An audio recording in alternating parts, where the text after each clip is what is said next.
अस्सलाम वालेकुम and welcome to Pulse Point PK. मैं हूं डॉक्टर डाबका चौधरी और आज की वीडियो के अंदर हम बात करने जा रहे हैं एचआईवी के बारे में, एड्स के बारे में कि एचआईवी या एड्स है क्या, इसकी क्या लामात आती हैं,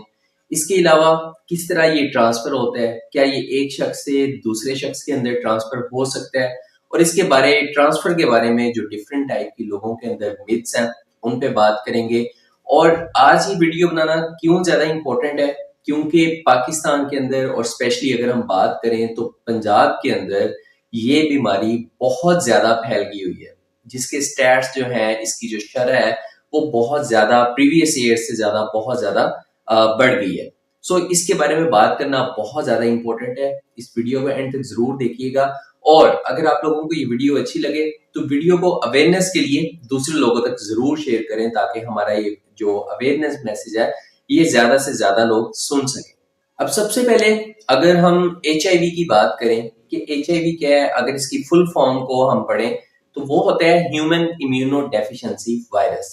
अब ये एक ऐसी किस्म का वायरस है जो आपके जिस्म के अंदर डिफरेंट तरीकों से दाखिल हो जाता है और कुछ इसके वक्ती अलामत आती हैं, कुछ जो है वो क्रोनिक इसके सिम्टम्स होते हैं कि जो लॉन्ग टाइम के बाद जाके आप लोगों को एक्सपोजर होता है उन सिम्टम्स के साथ। अब जब ये एक दफा आपके जिस्म के अंदर दाखिल हो जाता है तो ये आपके जो इम्यून सिस्टम है, जिसे कुव्वत मुदाफियत कहा जाता है, जो डिफेंस सिस्टम होता है बॉडी के अंदर बीमारियों के खिलाफ लड़ने की जो एक ताकत होती है, ये उस डिफेंस सिस्टम को, इम्यून सिस्टम को जाके हिट करता है और विद टाइम ये जो वायरस है ये उस इम्यून सिस्टम को कमजोर कर देता है, वीक कर देता है, जिसकी वजह से क्या होता है कि आपका जो जिस्म है वो बीमारियों के खिलाफ उसके अंदर जो लड़ने की एक ताकत है, जो कुदरत ने एक नेचुरल एक सिस्टम बनाया है, वो खत्म होना शुरू हो जाता है। सो आप डिफरेंट टाइप की इन्फेक्शन हो गए, डिफरेंट टाइप की जो बीमारी है, आप उनका बड़ा जल्दी जो है वो शिकार हो जाते हैं। अब जब ये एचआईवी क्रोनिक हो जाता है, इसकी डिफरेंट स्टेजेस में जाके जब ये वायरस एक्ट करना शुरू कर देता है और सिंपली अगर आप लोगों को समझाऊं तो जब ये अपनी आखिरी स्टेज में जो है वो वायरस पहुंचता है तो पेशेंट जो है उसको डिफरेंट टाइप के सिम्टम्स आने लगते हैं। सो वो जो सिम्टम्स हैं उनको कलेक्टिवली एक सिंड्रोम का नाम दिया जाता है, जिसे एक्वायर्ड इम्यूनो डेफिशिएंसी सिंड्रोम कहा जाता है। अब इस सिंड्रोम के अंदर जब पेशेंट को कुछ वक्त के बाद डिफरेंट टाइप के सिम्टम्स आने लगते हैं। अब इसके डिफरेंट फेजेस की अगर मैं बात करूं कि जब एचआईवी आपके जिस्म में दाखिल हो जाता है तो सबसे पहले 2 से 4 हफ्ते के अंदर अंदर आपको कुछ सिम्टम्स आते हैं। अब वो सिम्टम्स क्या हो सकते हैं? आपको बुखार हो सकता है, सोर थ्रोट हो सकता है, जिस्म के ऊपर डिफरेंट टाइप के रैश जो है वो अपीयर होना स्टार्ट हो जाते हैं, जिस्म में बड़ी सख्त किस्म की दर्दें होती हैं, बॉडी एक्स होते हैं और जो लिम्फ नोड्स होते हैं वो स्वलन होना शुरू हो जाते हैं, फूलना शुरू हो जाते हैं, उनकी स्वेलिंग स्टार्ट हो जाती है। अब इसके बाद फिर आता है सेकंड फेज, जिसे क्रोनिक या लेटेंट फेज कहा जाता है। अब ये वाला जो फेज है ये एक साइलेंट फेज होता है जो कि अप टू ईयर्स जा सकते हैं, कई सालों तक जा सकते हैं और इसमें पेशेंट को कोई खास सिम्टम्स नहीं आ रहे होते। लेकिन इसके बाद जो थर्ड स्टेट है, जो एड्स की प्रॉपर स्टेट होती है, जो मैंने आपको बताया एक्वायर्ड इम्यूनो डेफिशिएंसी सिंड्रोम, कि वो बीमारी जिसके अंदर मुख्तलिफ टाइप के सिम्टम्स आने लगते हैं, वो क्या हो सकते हैं कि आपका रैपिड वेट लॉस होना शुरू हो जाता है। अचानक एकदम से आपका बहुत ज्यादा जो है वो वजन कम होने लगता है। आपको क्रोनिक डायरिया होता है, लंबे टाइम के लिए आपको डायरिया हुआ है, वो सही नहीं होता, ठीक होता है, फिर दोबारा से हो जाता है, मतलब परसिस्टेंट और क्रोनिक जो है वो आपको डायरिया स्टार्ट हो जाता है। इसके अलावा अगर बात करें तो फीवर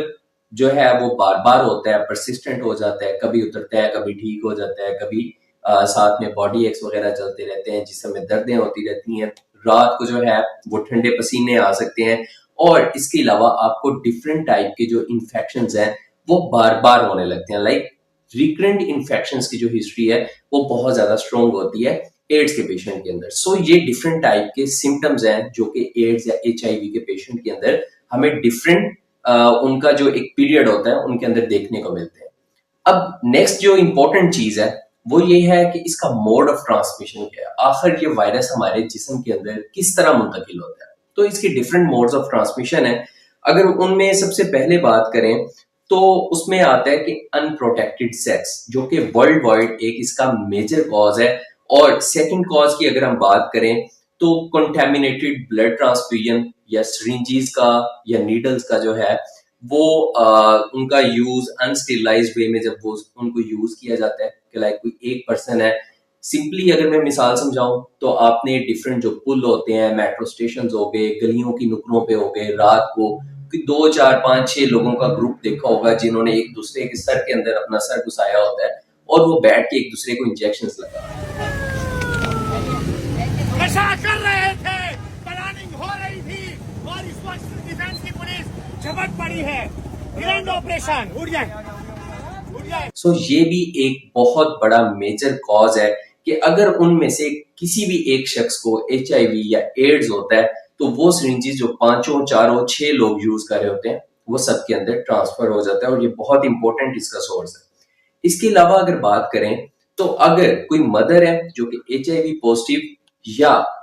जो है वो एड्स उनके अंदर उनका वायरस है, HIV वायरस है उसके अंदर, तो उसके जरिए क्या हो सकता है कि प्रेगनेंसी के अंदर क्या है कि वो मदर से फीटस के अंदर, बच्चे के अंदर वो वायरस मुंतकिल हो सकता है। इसके अलावा ड्यूरिंग डिलीवरी जो है वो भी मदर से जो बेबी है उसके अंदर ये वायरस शिफ्ट हो सकता है और ब्रेस्ट फीडिंग के थ्रू भी ये वायरस जो है वो मदर से बेबी के अंदर ट्रांसफर हो जाता है। अब यहाँ पे जो है वो आप लोगों को मैं कुछ मिथ्स हैं, कुछ लोगों की कह लें कि अफवाहें हैं, वो मैं क्लियर करता जाऊं कि लाइक अगर कोई शख्स है जो कि HIV पॉजिटिव है उसके साथ सलाम नहीं ले सकते, उसके साथ गले नहीं मिल सकते, उसके साथ बैठ के खाना नहीं खा सकते या उसके साथ जो है इस टाइप की एक्टिविटीज आप नहीं कर सकते, लाइक सलाम दुआ मिलना जुलना बैठ के बात करना, ये बिल्कुल गलत है। आपके सलाम लेने से, आपके मिलने से, गले मिलने से, बैठ के खाना खा लेने से जो है ये बिल्कुल वायरस एक शख्स से दूसरे शख्स के अंदर ट्रांसफर नहीं होता। अब इसके बाद जो अगली इंपॉर्टेंट चीज है वो ये है कि कुछ टेस्ट है जो कि आपको करवा लेना बहुत ज्यादा जरूरी है कि अगर आपका इनमें से किसी भी फैक्टर के साथ एक्सपोजर हुआ है, नीडल्स के साथ, ब्लड ट्रांसफ्यूजन के साथ जो है वो कोई ब्लड ट्रांसफ्यूजन हुई है लेकिन वो ब्लड जो है वो प्रॉपरली स्क्रीन्ड नहीं था, कोई सिरिंजेस या नीडल्स या अनप्रोटेक्टेड सेक्स जो है, इनमें से कोई भी आपका अगर रिस्क फैक्टर है तो आप लोगों को कुछ टेस्ट करवा लेने चाहिए जिनके अंदर PCR हो गया, एलाइजा हो गया और सबसे इंपॉर्टेंट कि CD4 काउंट एक टेस्ट होता है जिसमें CD4 जो टी लिम्फोसाइट्स होते हैं उनको मेजर किया जाता है कि उनके लेवल्स कहाँ पे खड़े हैं और उसके मुताबिक जो है वो डॉक्टर्स आपको फिर फर्दर आपका ट्रीटमेंट प्लान सजेस्ट करते हैं। अब इसके बाद अगर बात करें तो इससे बचा किस तरह जा सकता है। अब बचने में वही चीजें हैं जो कि आप इसके रिस्क फैक्टर्स बनते हैं कि जो अनप्रोटेक्टेड सेक्स है वो नहीं होना चाहिए, मल्टीपल पार्टनर्स के साथ नहीं इन्वॉल्व होना चाहिए, अगर कोई ब्लड ट्रांसफ्यूजन करवा रहे हैं तो उससे पहले ब्लड की जो है वो प्रॉपर स्क्रीनिंग होनी चाहिए। इसके अलावा सिरिंजेस और नीडल्स का जब भी यूज हो तो प्रॉपर एक स्टेरिलाइज्ड वे में होना चाहिए। अब अगर आप इन फैक्टर से बचते हैं, इनसे जो है वो अपने आप को बचाते हैं तो जाहिर सी बात है आप HIV या एड्स का शिकार नहीं हो सकते। और अगर इसकी कॉम्प्लिकेशंस की बात करें कि क्या पेचीदगियां हो सकती हैं तो HIV या जो एड्स का जो पेशेंट होता है उसके अंदर बहुत कॉम्प्लिकेशंस होती हैं। इवन उसको बहुत सारे इन्फेक्शंस हैं जो कि हो सकते हैं, उसको TB हो सकता है, इवन कुछ स्पेसिफिक टाइप की कैंसर्स हैं वो उसको हो सकते हैं, दिमागी मसले मसाइल बन सकते हैं, न्यूरोलॉजिकल प्रॉब्लम्स जो होते हैं क्योंकि ये वायरस आपके CNS को, दिमाग को भी जो है वो इफेक्ट करते हैं जिसकी वजह से आपके न्यूरोलॉजिकल सिम्टम्स आने लगते हैं, कुछ इस तरह की पेचीदगियां हो सकती हैं। और इसके अलावा अगर बात करें तो और टाइप के बहुत सीवियर टाइप के जो इन्फेक्शंस हैं आपको वो भी हो सकते हैं। अब अगर यहाँ पे आप लोगों को मैं इसके स्टैट्स शेयर करता चलूं जो कि 2026 के इसके मौजूदा स्टैट्स हैं वो बहुत ज्यादा खतरनाक है। अगर हम पाकिस्तान में बात करें तो 54% जो HIV पॉजिटिव पेशेंट्स हैं उनका ताल्लुक पंजाब से है। 54% केसेस का ताल्लुक पंजाब से है। लाइक जो बाकी जो सूबे हैं उनके अंदर जितनी भी रेशो है वो 46% तक है, लेकिन सिर्फ एक पंजाब के अंदर पाकिस्तान में वो इसकी रेशो जो परसेंटेज है वो 54% है। और इन 54% जो केसेस हैं अगर ओवरऑल बात करें तो ये 54% केसेस जाके बनते हैं 45,000 से ज्यादा जो लोग हैं वो पंजाब में HIV का शिकार है। और इन 45,000 लोगों में से 32,000 से ज्यादा वो लोग हैं जो कि ट्रीटमेंट जो है उनका कंटिन्यू है, वो अपना ट्रीटमेंट ले रहे हैं। और 13,000 अभी भी वो लोग हैं, वो अफराद हैं जो इस ट्रीटमेंट से महरूम है और वो अभी तक उन्होंने कोई अपना ट्रीटमेंट नहीं करवाया। और अगर इसको फर्दर हम जेंडर वाइज इसको ब्रेक डाउन करते हैं तो इसमें 31,000 प्लस केसेस जो हैं वो मेल्स के हैं, 9,000 प्लस केसेस जो हैं वो फीमेल्स के हैं और 2500 प्लस जो केसेस हैं वो ट्रांसजेंडर कम्युनिटी से रिलेटेड है।